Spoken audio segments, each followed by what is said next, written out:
nombre es Gustavo Tomás Vega Chávez, soy traumatólogo de la mutualidad de futbolistas extremeños y os doy la bienvenida a este segundo vídeo divulgativo acerca de las patologías más frecuentes en los futbolistas. Hoy en concreto vamos a hablar de una muy frecuente, como es la osteopatía dinámica de pubis.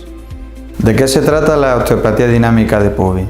La osteopatía dinámica de pubis no es más que una inflamación de las estructuras óseas, musculares, ligamentosas y tendinosas que confluyen todas a nivel de la zona púbica, tanto en su vertiente inferior como en su vertiente superior. ¿Cómo se le conoce también? Se le conoce como osteitis de pubis o osteopatía de pubis simplemente. ¿Qué caracteriza esta lesión? Pues que sobre todo va a afectar a corredores y más acentuado sobre todo aquellos deportes de carrera que combinan chut o giro, como pueda ser rugby, fútbol americano, fútbol europeo, como es el caso que nos concierne. Afectará aproximadamente a un 3 a un 5% de las personas que practican el fútbol, o sea que es una de las lesiones más frecuentes que vemos y si bien es importante su tratamiento, mucho más importante es prevenir su aparición, que ahora veremos por qué aparece y qué maniobras podemos hacer para impedir su aparición o su progresión. Para poder conocer un poquito más sobre la osteopatía dinámica de pubis es primordial conocer la anatomía de las estructuras que confluyen en esta patología.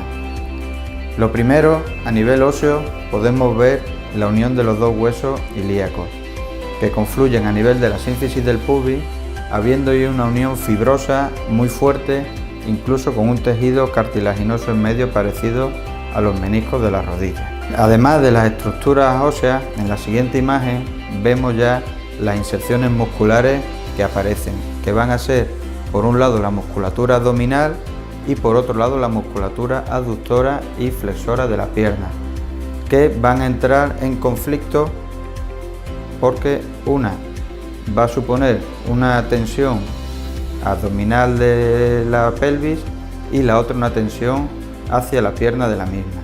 Y esa va a ser la causa principal de la patología, el desequilibrio muscular entre esas dos estructuras musculares. ¿Por qué se produce la osteopatía dinámica de pubis?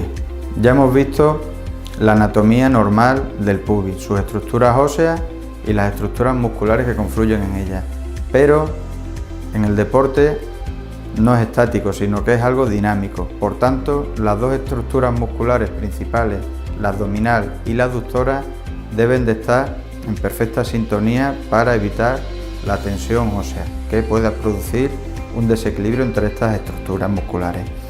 En la imagen podéis ver cómo la musculatura abdominal va a ejercer una fuerza hacia arriba, hacia la pared abdominal, y la musculatura aductora va a tirar de la pelvis hacia abajo, provocándose una situación de estrés a nivel de la sínfisis del pubis. Y eso es lo que hay que evitar. En esta imagen vemos el gesto típico de golpeo del balón.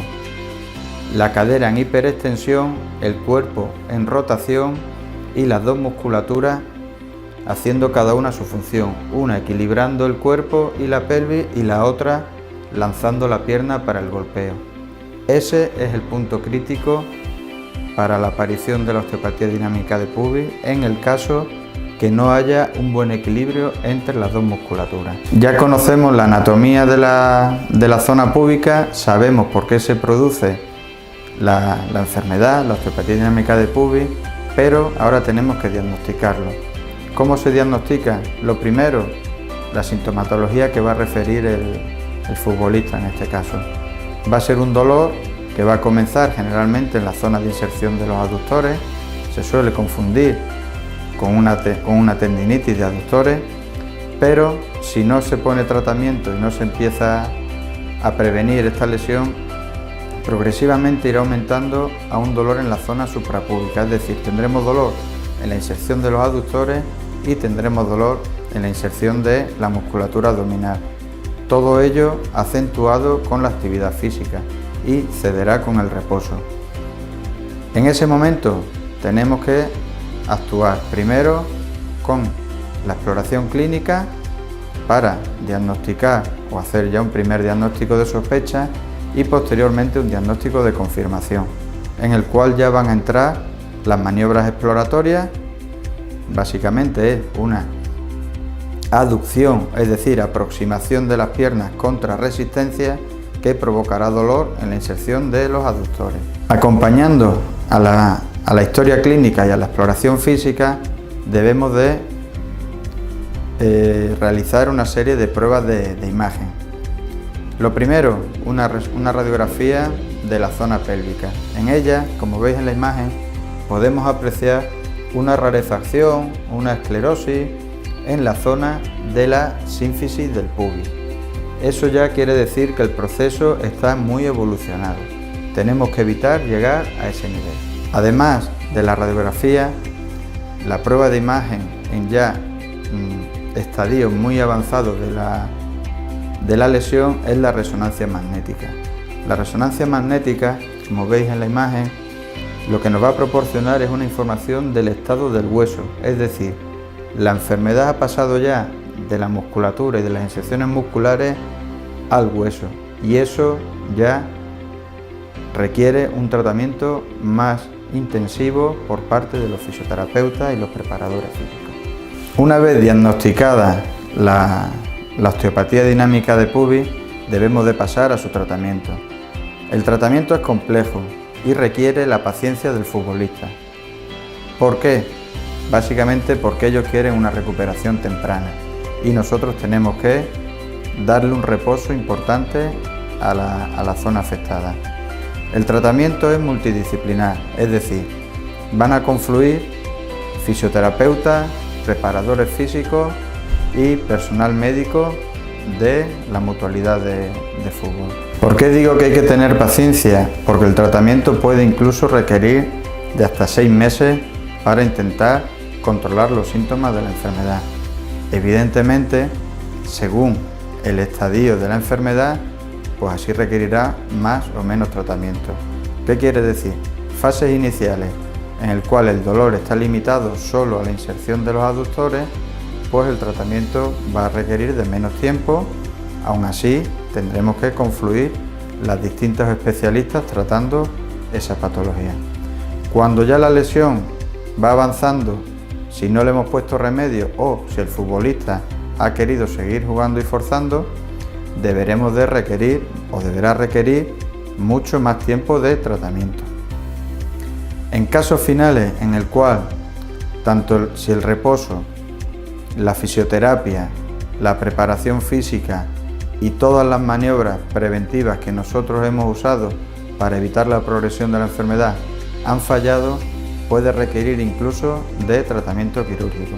En los casos en los que no hay respuesta al tratamiento conservador, debemos de proponer un tratamiento quirúrgico para la solución de los síntomas.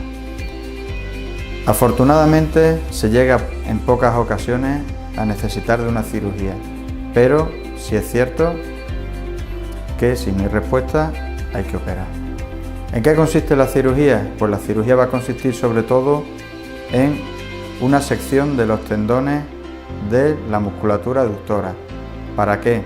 Para lograr, como dijimos al principio, el equilibrio entre la musculatura abdominal, que suele ser menos potente que la musculatura aductora, y logrando ese equilibrio podemos evitar esas tensiones excesivas que se provocan en la zona púbica a la hora de correr y a la hora de chutar. Bueno, esto ha sido todo por hoy. Espero que os haya sido de utilidad y que lo pongáis al uso en vuestra práctica deportiva diaria, enfocado sobre todo, como recordaréis o como debéis de recordar, a la prevención más que al tratamiento. Un saludo y nos vemos en la tercera.